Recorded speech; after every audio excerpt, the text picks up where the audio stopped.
시간에는 몇 시간에 걸쳐서 70일에 대해서 말씀을 드렸습니다. 이제 70일에가 주는 하나님이 주신 목적, 주신 뜻이 무엇인가라고 하는 것을 깨달은 줄 믿습니다. 70일에는 주님의 초림에 관한 메시지이고 주님의 재림에 관한 메시지를 주기 위해서 70일을 주신 것이다 라고 하는 것이고요. 우리가 오늘은 남은 이제 한 일에 대해서 한번 살펴보겠습니다. 다니엘서 9장 27절. 그가 장차 많은 사람들과 더불어 한 일에 동안의 언약을 굳게 맺고 그가 그 일의 절반을 이상하며 예물 금전을 주며 또 그와 관련한 가져온 것이 날개를 지었으며 너희 이전한 날까지 진노와 함께하게 하는 자에게 쏟아지지 않으리라. 아멘. 여기에서 종말론적인 입장에서 볼 때 69일에 보다 더 심각하게 받아들여지는 문제가 바로 한 일에 관한 문제입니다. 70일에 대한 논쟁이 많은 이유는 실은즉 69일에 문제가 있어서가 아니라 그 후에 필연적으로 따라오는 한 일에 때문입니다. 우리가 한 일에 관한 연구에 들어가기 앞서서 유념해야 할 일이 있는데 26절과 27절의 상호관계입니다. 26절과 상호관계인데 여기에 보면 26절에 나오는 장차 한 낭의 백성이 와서 그 성과 성소를 무너뜨리려니와 그의 마지막은 홍수에 휩쓸림 같을 것이고 또 끝까지 전쟁이 있으리니 항폐할 것이 작정되었느니라. 이 말씀의 기한적 이치를 잘 배정해야 합니다. 그래서 이의 말씀은 AD 70년도에 로마의 기도로 말미암은 예루살렘의 침공을 의미해 주는 것이냐 아니면 종말에 등장할 작은 뿔에 의해 강행될 이제 종말적인 사건이냐 하는 시대적인 분별이 필요합니다. 여기에서 26절에 장차 한 낭이 백성이 와서란 이 한 낭과 27절에서 말하는 그가 장차 많은 사람과 더불어 한 일의 언약을 맺는 그 역사적으로 한 인물이냐 다른 인물이냐 하는 문제가 우리는 잘 깨달아야 합니다.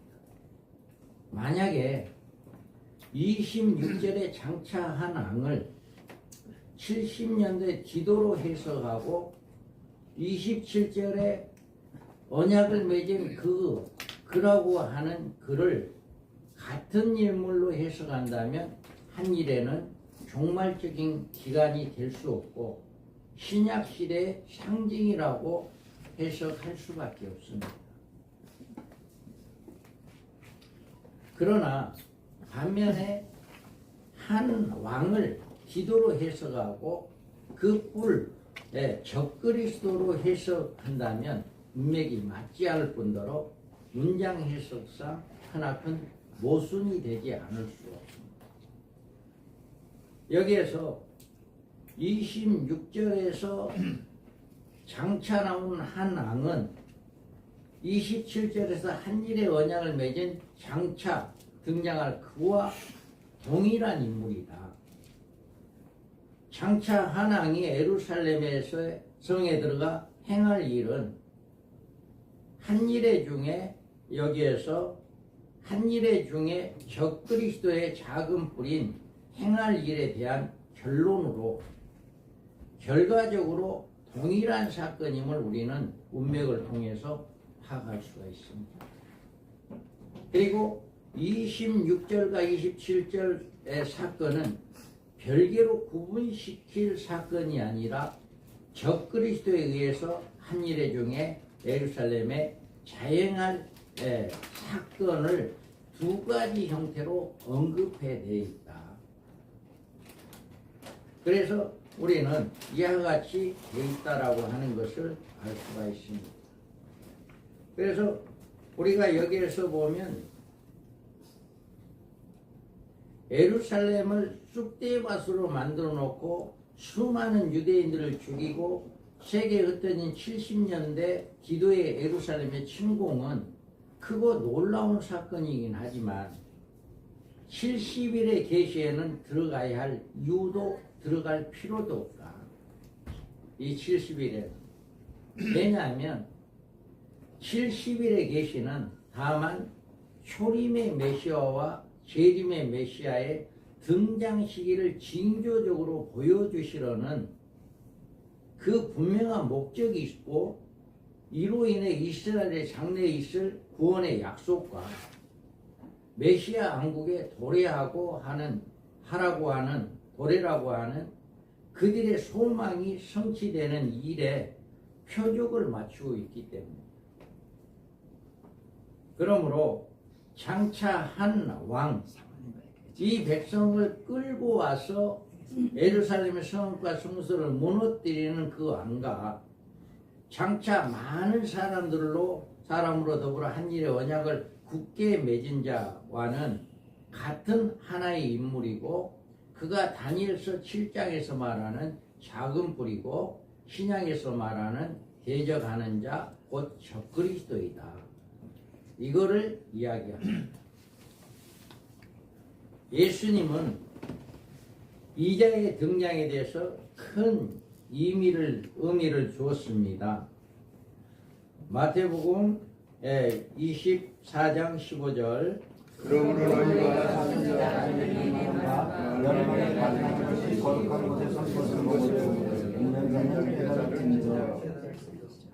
여기서 하면 여기에서 보면 이 멸망에 가증한 것과 이에서 언급하고 있는 인물은 동일 인물인 것입니다. 우리는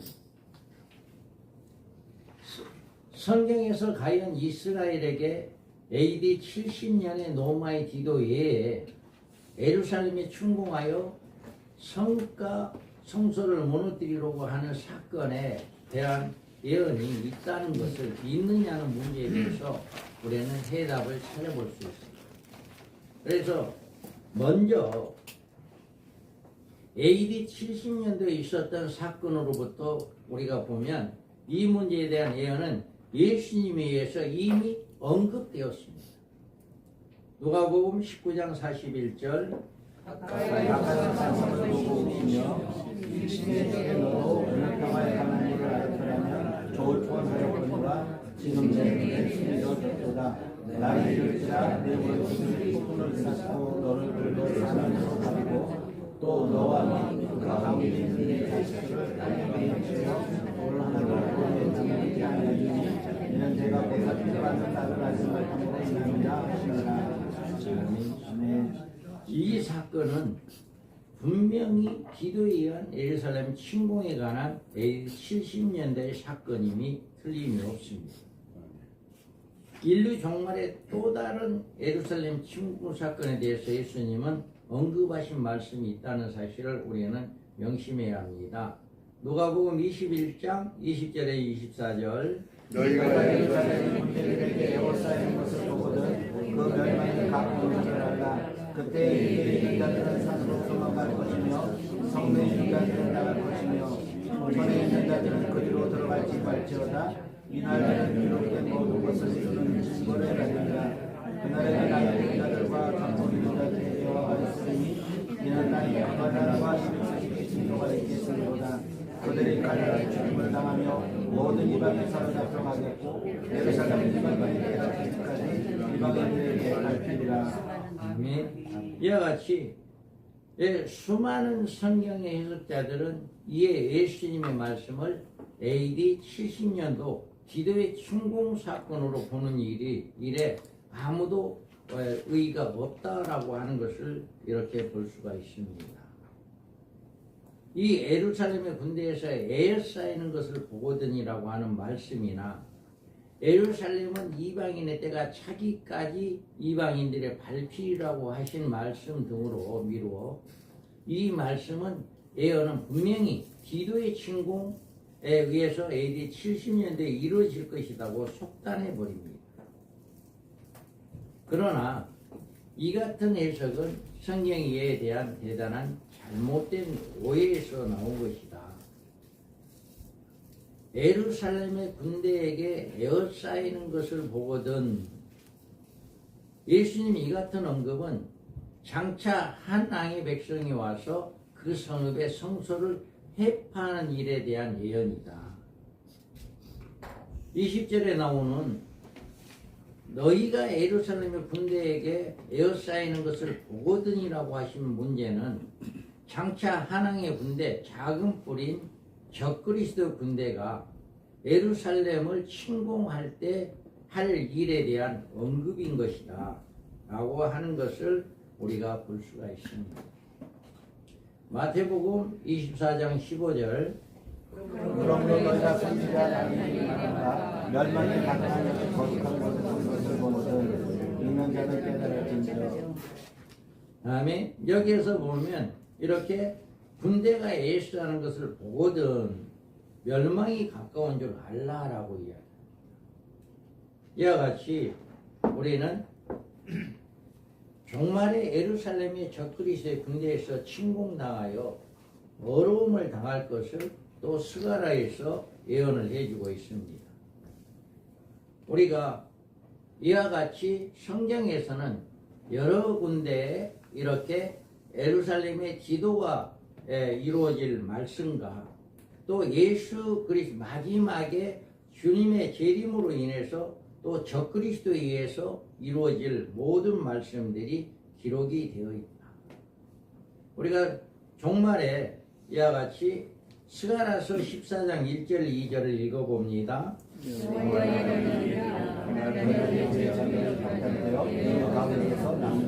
내가 이방 나라들과 예루살렘과 싸우니 성읍이 하나님으로 아우이 약하되며 분노가 당하며 성읍 백성이 절반이나 사라져 들어가려니와 남은 백성이 속에서 거두지 아니하리라. 아멘. 이 언급한 스가랴의 예언은 AD 70년 로마의 기도에 의한 예루살렘 침공 사건이 아님이 너무나도 분명합니다. 인류 최종말에 예루살렘에 당할 하에 대한 예언인 것입니다. 누가복음 21장 23절 그날에는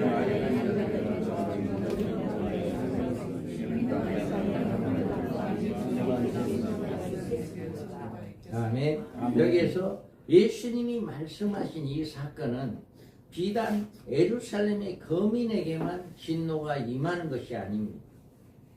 이는 땅에 큰 환란이 있겠음이라고 하셨는데 AD 70년도의 사건은 예루살렘이 기도에 의해서 침공을 당하여 유대인들이 말할 수 없는 고초를 겪기는 했지만 이 땅의 큰 환란은 겸하는 일은 결코 아닙니다.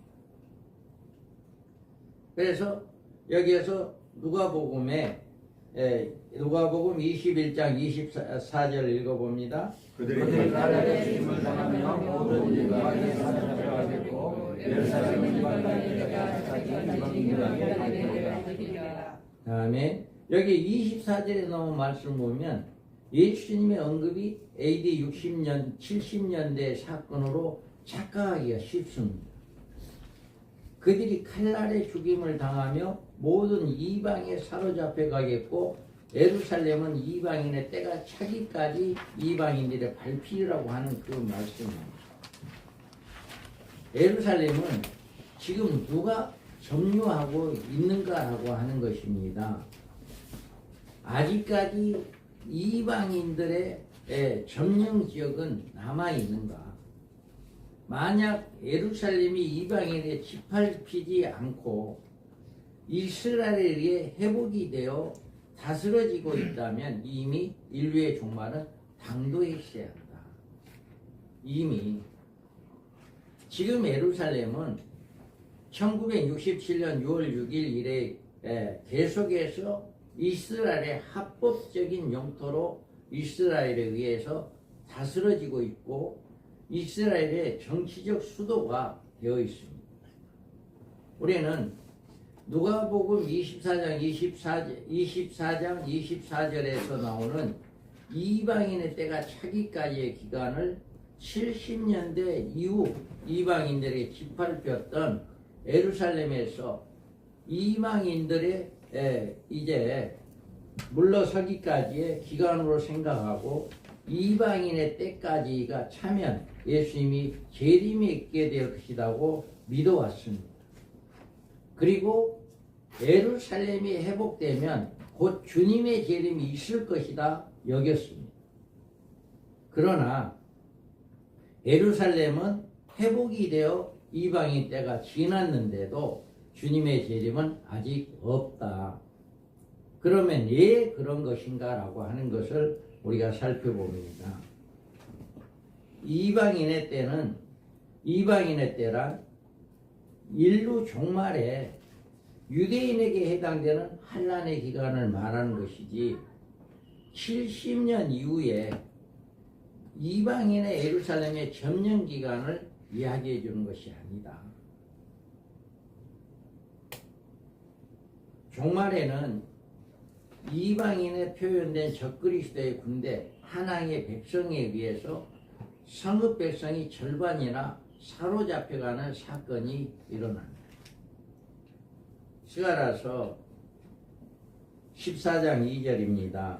내가 이런 나라들과 예루살렘과 싸우니 성읍이 함락되며 가옥이 달리며 부녀가 욕을 당하며 성읍 백성이 절반이나 사라져버렸노라.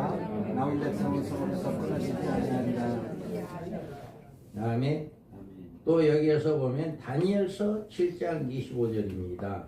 그가 장차 지극히 높으신 이를 말로 대적하며 지극히 높으신 이의 성도를 괴롭게 할 것이며 그가 또 때와 법을 감추고자 할 것이며 성도들은 그의 손에 수침받으며 한 때와 두 때와 반 때를 지내리라. 이같이 이제 또 계시록 11장 2절입니다. 영적 압박가장을 신뢰하지 말고 그러니라. 이것은 이방인에게 되었으며 그들이 마음으로만 축발부리라. 다음에 또 그 이방인들의 거룩한 성 예루살렘이 한때 두때 반때 기간이 이방인의 짐승의 백성들에게 의해 점령을 당하게 된다. 마지막 때에 이런 일이 있게 된다라고 하는 것입니다. 그래서 이 같은 점령 기간은 이방인의 때가 지나가기까지 예루살렘은 이방인들 짐승의 군대에 짓밟히게 되는 것인데, 그리고 그 짓밟히는 기간이 한일의 기간의 후반부인 한때와 두때 반때 기간입니다. 다니엘서 9장 25절 27절에 걸쳐 나오는 예루살렘과 유대인들에 대한 박해와 환란은 바로 이 기간 중에 짐승으로부터 받는 예루살렘과 유대인들에 관한 사건이다 라고 하는 것을 볼 수가 있습니다. 그리고 누가복음 21장 20절에 24절에 언급하신 주님의 말씀이 종말에 관한 예루살렘의 환란이라는 사실은 24절 이후의 본문에서 연결되어서 계속적으로 나오는 말씀이 AD 70년대 예루살렘 사건이 아니라는 점을 분명하게 이야기를 해주고 있습니다. 뿐만 아니라 다니엘서 7장 13절부터 27절까지 계속되는 말씀 중 예루살렘과 유대인들이 받는 사건이 주 재림과 메시아 왕국을 전후한 기간에 엮인 사건임을 보여주신 것이며, 다니엘서 7장은 다니엘서 9장의 70일에 관한 부연적인 계시임을 우리는 알 수가 있습니다. 누가복음 21장 25절에서 28절입니다. 이걸 성산에는 징조가 있겠고 땅에 사는 민족들이 바다와 파도의 성난 소리로 인하여 혼란한 중에 권고하리라. 사람들이 세상에 임할 일을 생각하고 무서워함으로 기절하리니 이는 하늘의 권능들이 흔들리겠습니다. 그때 사람들이 인자가 구름을 타고 능력과 큰 영광을 오는 것을 보리라. 이런 일이 되기를 시작하거든 일어나 머리를 들다 너희 생명이 가까워지리라 하시더라. 아멘. 여기에서 이 말씀은 AD 70년대 사건이 아니라는 사실을 보여주고 22절에 있는 말씀에 확실히 우리에게 보여주고 있습니다. 기록된 모든 것이 이루는 이제 징벌의 날이라 라고 하는 것입니다. 그래서 이 날들을 기록된 모든 것이 이루는 징벌의 날이라. 그러면 기록된 모든 것을 이루는 징벌의 날이란 말씀은 선지자로 예언된 성경적 근거가 있어야 합니다. 징벌의 날에 대한 스가랴서 14장 1절에서 5절입니다. 여호와의 날이 이르리라. 그날에 내 제자들이 약탈되어 내 가운데서 나누리라. 내가 이방 나라들을 모아 예루살렘과 싸우게 하리니 성읍이 함락되며 가옥이 약탈되며 부녀가 욕을 당하며 성은 백성이 절반이나 사로 잡혀가려니와 감세성 성읍에서 끊어지지 아니하리라. 그때 여호와께서 나가사 이방 나라들을 치시되 이왕의 전쟁 날에 싸운 것 같이 하시리라. 그날에 그의 발을 예루살렘과 동쪽 감람산에서 볼 것이요 감람산은 그 한가운데가 성소로 갈라져 매우 큰 골짜기가 되어서 산 절반은 물로 절반 나무로 옮기고 그 산 골짜기가 나선까지 이르리라. 너희가 그 산 골짜기로 도망하되 유다와 무시할 때에 지진을 피하여 도망하는 것 같이 하리라. 나의 하나님 여호와께서 임하실 것이요 모든 거룩한 자들이 저와 함께 하리라. 아멘. 이와 같이 우리는 또 여기에서 여호와의 날이 기도의 날도 아니고 그렇다고 안티오코스 4세 에피파네스의 날도 아닙니다. 인류의 종말 그리스도께서 재림하실 날을 의미해 주고 있는데 이때 적그리스도가 그의 군대를 이끌고 예루살렘에 들어와 유대인들의 종교적으로 박해하다가 그 마지막 즈음에 아마겟돈 전쟁 직전에서 예루살렘을 감행하는 이런 일이 이렇게 예언되어 있습니다.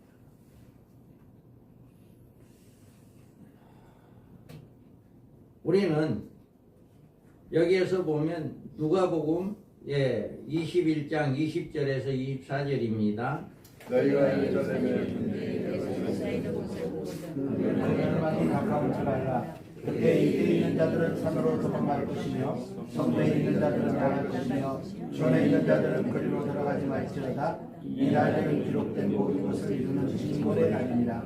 그날에는 나이든 자들과 정욕 있는 자들에게 화가 있으리니 이는 땅에 큰 환난과 일으키는 징조가 있겠음이로다. 그들이 가난의 죽임을 당하며 모든 이방에 사로잡혀 가겠고 예루살렘은 이방인의 때가 차기까지 이방인들에게 밟히리라. 아멘. 여기에서 보면 징벌의 날이다 라고 이야기합니다. 또 우리가 다니엘서 9장의 해석을 시도하려는 이제 사람들은 26절과 27절에 나오는 장차라고 하는 말에 큰 의미를 두어야 합니다. 그럼에도 불구하고 많은 사람들은 이 낱말에 간과해버리고 아무런 의미도 부여하지 않는 것을 볼 수 있습니다. 장차란 아직 당도하지 않은 앞날의 일을 말합니다. 대개의 경우 하나님의 예언은 장차 이 세상에 되어질 일에 대한 사전의 언급이다. 그러므로 한왕의 등장이나 그가 많은 사람들을 더불어 맺은 한 일의 언약, 이 앞으로 언제인가 이 세상에 되어질 일인데 다니엘서 9장에서는 그가 장차가 되어질 일에 대해서 우리에게 계시해 주고 있다라고 하는 것입니다. 그래서 다니엘서 9장에서 언급해 주는 이 장차의 사건이 언제 도래하는가에 대한 대답은 이 계시를 주신 하나님만이 아시는 일이고 이 그분 외에는 아무도 알 수 없다. 왜 그러냐? 이 장차란 미래전 낱말 안에 한정적인 기간이 없다. 69일에와 한일에 간의 간격이 어떤 면으로 볼 때는 그리 긴 것 같지 않지만 69일에와 한일에 간의 초림과 재림이란 역사적 간격이 깔려 있기 때문에 결코 짧게 잡아서도 안 된다는 기간이다. 초림과 재림의 사이에는 복음이 온 세상에 전파되고 하나님의 택한 모든 백성들의 충만한 수요가 차야 하기 때문에 당연히 긴 장차의 기간이 들어간다고 보아야 합니다. 한일의 기간은 복음 전파 끝에 오게 되며 짐승에서 열방과 더불어 맺어질 한일의 언약도 그 시기에 있을 것이기 때문에 69일에와 60일의 한일의 간격은 긴 것이 하나도 이상한 것이 없다. 아직도 구원받을 자가 많이 있기 때문에 아직 그들이 구원받기까지 장차라고 하는 기간이 있다라고 합니다. 그래서 적그리스도는 장차 예루살렘에 침입하여서 처음에는 유대인으로부터 메시아 같은 영광의 환영을 받을 것이지만 가증한 물건을 성전에 세우고 자신을 하나님이라고 하여 경배시키는 일로 작은 불로서 적그리스도의 정체가 이제 들통나게 되는데 이때부터 이자에 대한 이스라엘의 거센 반발이 사게 된다. 그래서 이자가 유대인으로부터 메시아적인 환영을 받는 일은 한일의 중 전반부인 전 3년 반이고 짐승이 정체를 드러내어 예루살렘을 점거하여 박해하는 가는 일은 후 3년 반인 한때와 두때의 박대 기간입니다. 전 3년 반에 이들은 환영을 받습니다. 이자는 많은 군대를 데리고 와서 예루살렘 성읍과 유대인들의 예비처인 성소를 회포할 것이지만 곧 이어 아마겟돈에 재림하시는 주님에 의해서 그의 종말은 홍수에 휩쓸릴 것이다. 이렇게 되어서 영원히 멸망할 것을 이야기합니다. 이 장차라고 하는 미래적인 낱말에서 우리는 한정적인 기간이 없다. 한일의 중에는 일어나는 사건의 자세한 내용은 다니엘서 7장에 게시되어 있습니다.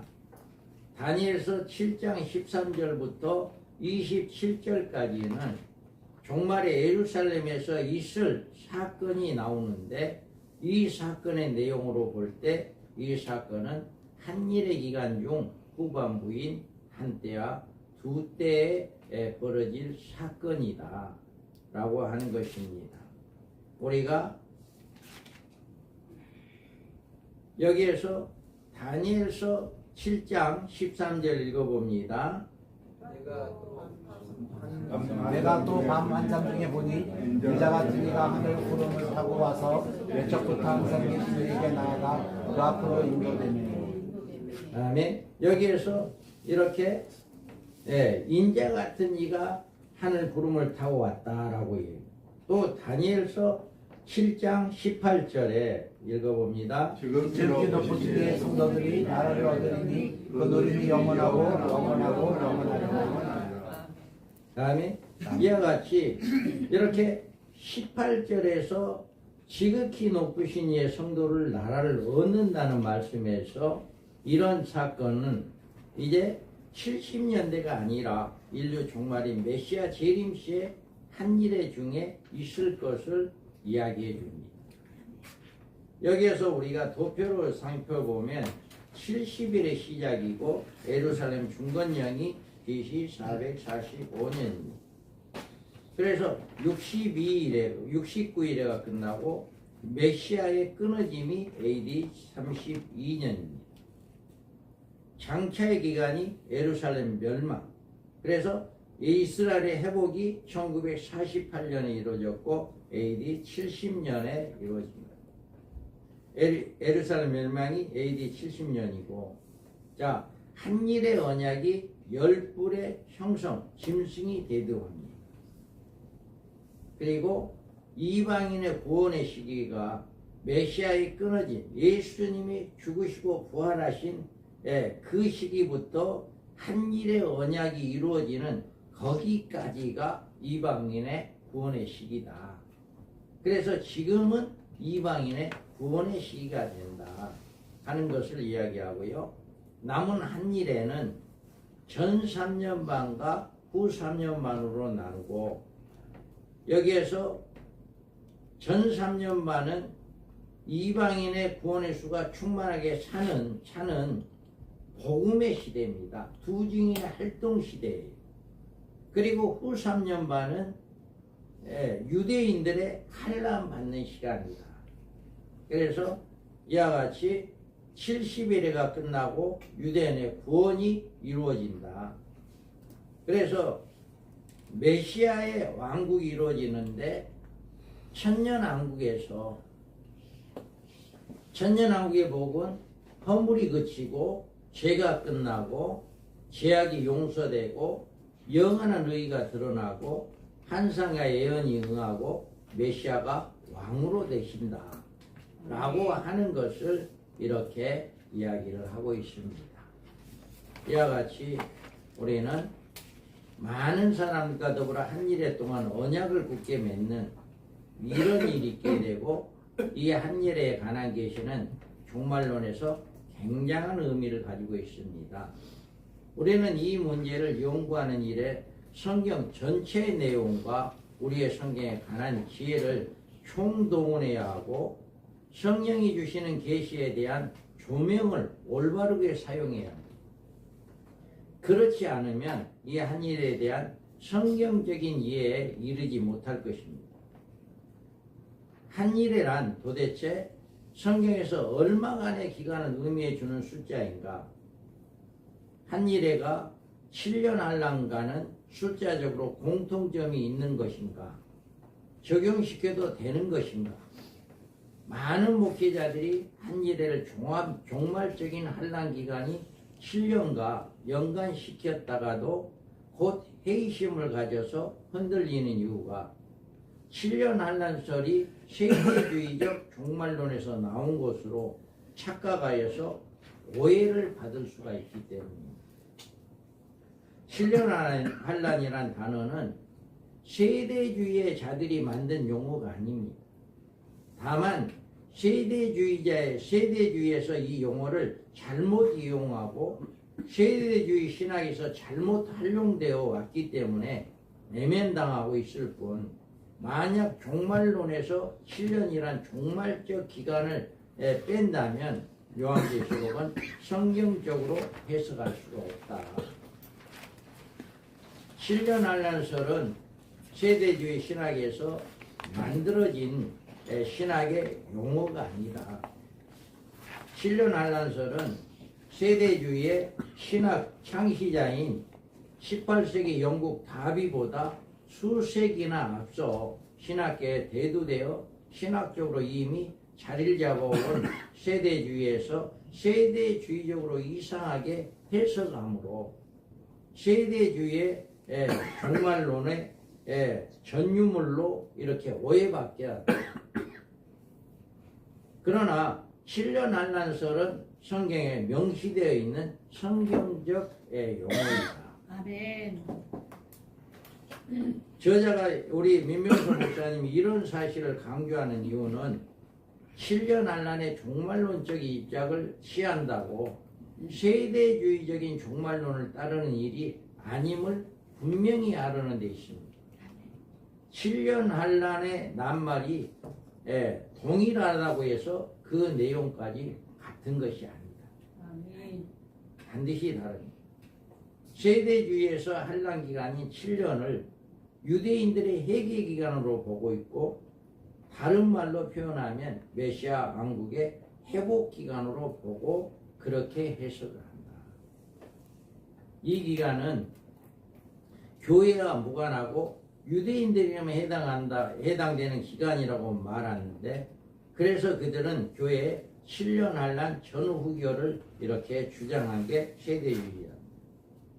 세대주의자들이 7년 대한란설을 주장하는 이유는 7년간 종말적인 기간에 일어날 사건이 내용보다는 교회의 7년 대한란 전후교서를 부각시키기 위해서 이렇게 한 것이다라고 하는 것을 볼 수가 있습니다. 자, 우리는 한일의 후반부를 이제 한일회와 그 후반부를 보는 시간을 갖겠습니다.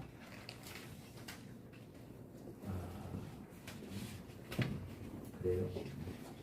70일의 해석에서 한 일의 연수로 7년이 된다는 사실은 성경적인 상식이 되어 있고, 여기서 7년 한란이란 낱말에 성경에 어떻게 나타내고 있는가에 대해서 설명합니다. 다니엘서의 한 일회를 두 부분 한란 기간으로 나누고 있다는 사실을 보며, 또 우리가 그의 손에 붙임받아 한 때와 두 때와 반 때를 지낸다 라고 이야기합니다. 여기서 말하는 한 때와 두 때, 반 때는 연수로 계산할 때 3년 반이 됩니다. 또 여기에서 다니엘서 4장 32절에 7때가 7년을 가리키는 것이라면 한 때와 두 때와 반 때는 그 절반이 된다. 계시록 12장 14절에 그 여자가 금도시에 두 날개를 받아 방향의 소리를 받아 거기서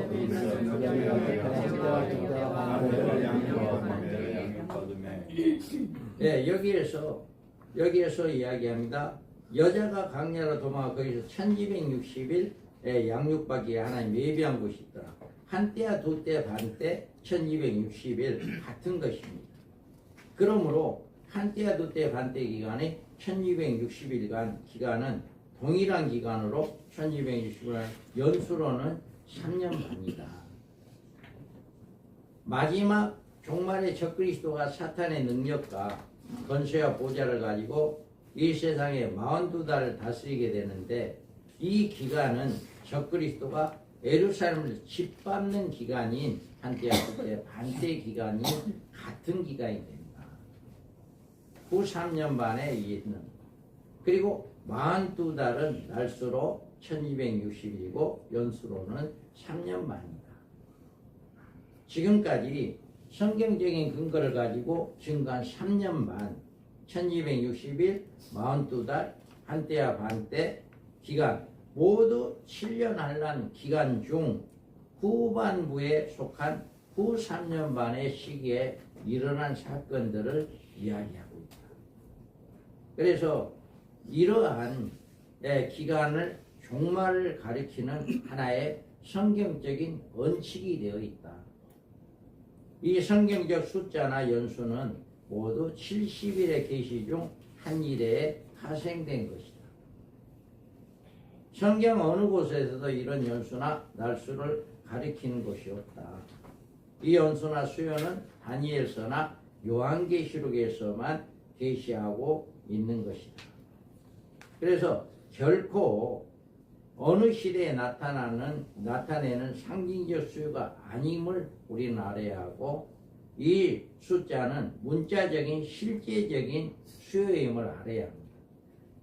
그리고 이런 성경적 진실을 예면할 때 종말적인 계시로 주신 요한계시록은 미지의 땅, 미개척지로 남을 수밖에 없다. 우리가 다니엘서의 경우 한 일의 절반은 기간은 모두 한 일의 후반부인 후 3년 반에 속하여 있다는 사실을 발견하고, 그리고 요한계시록의 경우 역시 7년 한란 중 후 3년 반에 속한 사건이 많이 언급되어 있다.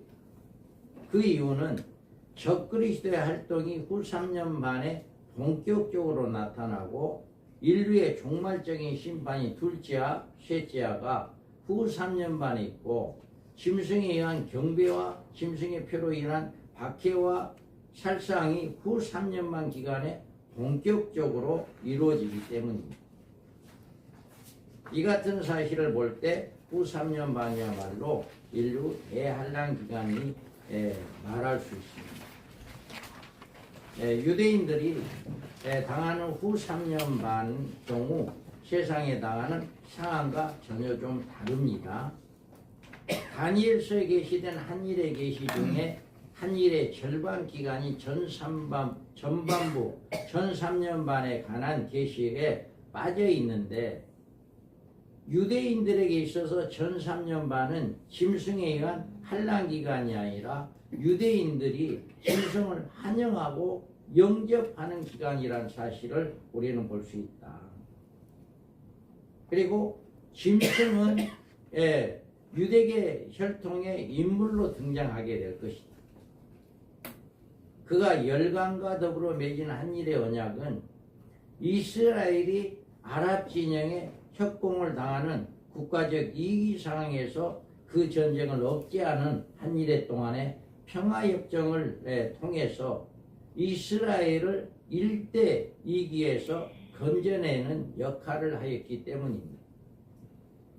표면적으로 보기에는 이런 협정이 이기에서 이스라엘을 건져내기 위한 하나님의 역사로 보일 수 있기 때문에 이 사건의 계시로 짐승은 유대인들에게 메시아적인 존재로 한호와 한영의 대상이 될 것이다. 그래서 요한복음 5장 43절에 읽어봅니다. 나는 내 아버지 이름으로 왔으니 너희가 영접하지 아니하냐. 만일 다른 사람이 자기 이름으로 오면 영접하리라. 다음에 이와 같이 우리 예수님께서 미리서 이렇게 적그리스도 출몰에 대해서 말씀을 하셨습니다. 우리는 그런 그자가 후 3년 만에 가서 자신의 신상을 예루살렘 성전에 세우게 되고 자기를 하나님이라고 하고 유대인들에게 신적 경배를 시키는 일로 유대인과 이제 충돌이 시작되고 짐승 본연의 모습을 보이면서 유대인들에게 종교적 행사를 중지시키는 전무후무한 박해가 이루어집니다. 그래서 데살로니가 후서 2장 4절입니다. 그런 대적하는 자라 신이라고 부르는 모든 것과 숭배함을 받는 것에 대하여 그 위에 자기를 높이고 하나님이라고 내세웁니다. 다음에 마태복음 24장 15절입니다. 그러므로 너희가 선지자 다니엘이 말한 바 멸망에 가져가는 것이 거룩한 곳에서 온 것을 듣는 자는 깨달을지니라. 다음에 이와 같이 또 11장 2절입니다. 성전 바깥마당을 침략하지 말고 그냥 두라. 이것은 일반인에게 주었은즉 그들이 거룩한 성을 42달 동안 짓밟으리라. 다음에 이와 같이 다니엘서 우리 9장에서 그가 이렇게 한일의 중에 유대인들이 당하는 한때와 두때 반때의 기간이 바로 후 3년 반의 기간이고 짐승으로부터 받은 무서운 박해의 기간이 된 시기가 된다. 유대인들에게 한일의 기간은 종말적 계시가 이렇게 전개되기 때문에 교회나 세상이 당하는 양상과는 전혀 다른 형태의 모습으로 종말적인 사건이 임하게 된다라고 하는 것을 유대인들에게 보여주는 것이다. 이런 연유로 유대인들이 종말에 당할 종말적 사건을 교회와 구분하셨고 교회의 경우 요한계시록을 주셨고 유대인의 경우 다니엘을 통해 그들만의 계시를 주신 것이다. 그러면 다니엘서에서 제시된 전 3년 반에 관한 성경적 근거는 어떻게 나타나 있는가에 대한 계시를 우리가 살펴봅니다.